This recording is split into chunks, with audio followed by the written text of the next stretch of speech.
Jordan was on Scotty Burrell, as we've been seeing in the documentary each night.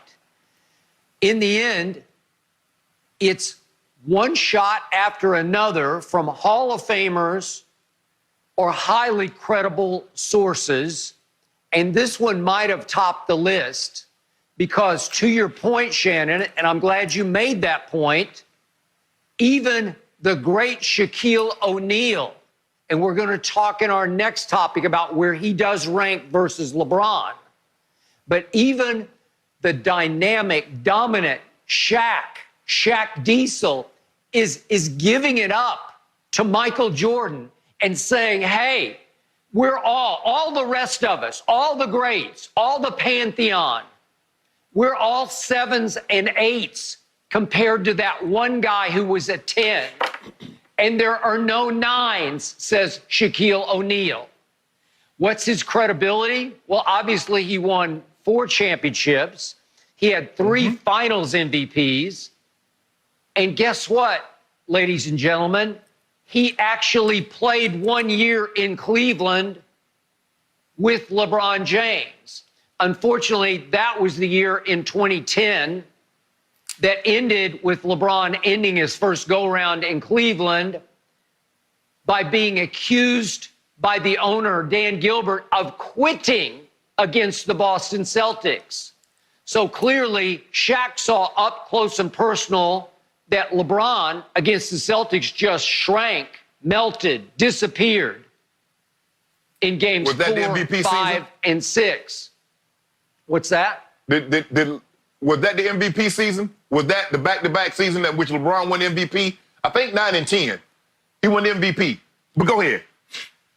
Okay, well, I'm going ahead because I asked anybody to please pull the tapes of games 4, 5, and 6 against the Celtics, which was followed the next year, his first go-round with the Heat, his first finals with the Heat against Dallas, in which it was the all-time superstar meltdown, games 4, 5, and 6, in the finals against the Mavericks. So my point is, everybody knows that, except you, that LeBron is disqualified from any conversation with Michael Jeffrey Jordan. So Shaq is going so far as to saying all of us are 7s and 8s, and there's 110. He's saying that your man LeBron doesn't even belong in the same conversation or basketball universe with LeBron. And again, I value this, Shannon, because Shaq has a monstrous ego to go along with his monstrous ability. And even he gets it. He saw it. He felt it up close and personal. One guy is a 7 or 8, the guy that you say is the GOAT, and the other guy who I say is the GOAT and have said this for decades is a 10. And to me, that all-time slammed the door shut on the LeBron GOAT case, as I call him, the phony GOAT, rated PG as in phony GOAT. And I want everybody today to sit back and almost feel sorry for LeBron because, Shannon, it's been this daily onslaught, this daily bombardment from highly credible sources against LeBron. So let me just quickly hit the highlights, or for you, the lowlights. We've had Dennis Rodman saying that he could shut down LeBron by guarding him because LeBron has a very simple game with no moves, says Dennis Rodman. And that Michael's commitment at any cost, his spare no expense drive and desire, win at all costs, was something that LeBron has never even thought about having. That from Dennis Rodman. And then we had Charles Barkley ranking LeBron 7th on his all-time list, one spot up from 8th. And then we had Mike Malone, who was a 4-year assistant coach with LeBron in Cleveland, saying that LeBron just doesn't have the killer mentality that Michael had. Duh. That's what I've been trying to tell you for 4 years. And then we had David Blatt, who coached LeBron as the head coach in Cleveland for a year and a half in his second time around in Cleveland, saying that, Right. well, LeBron had to chase championships while Michael stayed and won all 6 in Chicago, while obviously LeBron took his talents to South Beach, then back to Cleveland, then to Hollywood. And Michael said, I'll stay here. And Blatt also took the ultimate shot at LeBron, saying that Michael was more about us, while LeBron was more about I. Well, man, that's from your former head coach. Then we had Tony Kukoc out of left field saying, well, it's obvious to him that Kevin Durant is the best player in the NBA today. Wow. The Michael Jordan of Europe, as he was once called, said that. And then even Kobe, we saw in one of his last interviews, and this one in the documentary, saying, what you get from me is from him. My 5 championships are because of him. Whew. That's a coronation quote. And then Larry Bird obviously had referred after the 63-point game at the Boston Garden in the playoffs, it was God disguised as Michael Jordan. And then John Sally in the documentary said he wasn't human. That's why we needed the Jordan rules. And finally, we had the great Magic Johnson just flat out proclaiming, well, Michael was the GOAT. Wow. That's a lot. That's an onslaught, Shannon. I don't know how you're ever going to survive this, because the last dance has been your last dance for your GOAT argument. Now, Skip, I want you to keep that same energy, because you said David Blatt said Michael stayed in one city and won those championships. So I want you to keep that energy, because we know one guy that just left after 20 years to chase a championship. So I want that same energy. I want that energy that you just had when you read David Blatt's statement. When that guy that just left New England to go chase championships in Tampa, I want you to have that same energy. Now, I'm going to need that this year. I'm going to need that moving forward. Second of all, you've Skip, got it. Go ahead. Because, go ahead. No, go ahead. Go ahead, finish up. I want you to hit that one. Go ahead.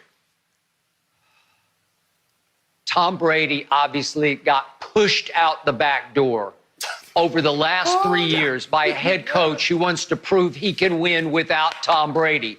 Totally different scenario. Tom would have liked nothing more than to finish in New England. The owner wanted him to finish in New England.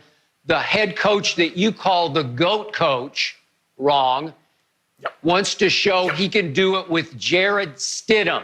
Okay, God bless and good luck. So Tom is going to chase championships because he was forced to chase them.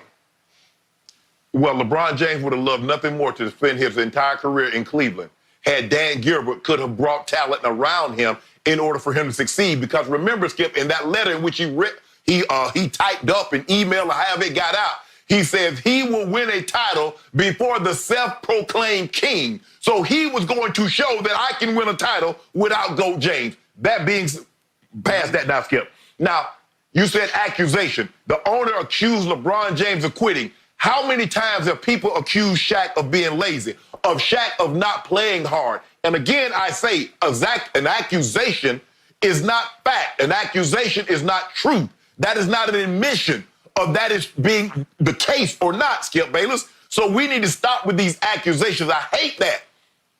Now, with that being said, if a guy that has 16 All-NBA, 13 of them being first, 16-time All-Star, a 4-time league MVP, a 3-time finals MVP, a 6-time defensive first team. Skip, if that's a 7 or 8 player, everybody else can be no higher than a 6.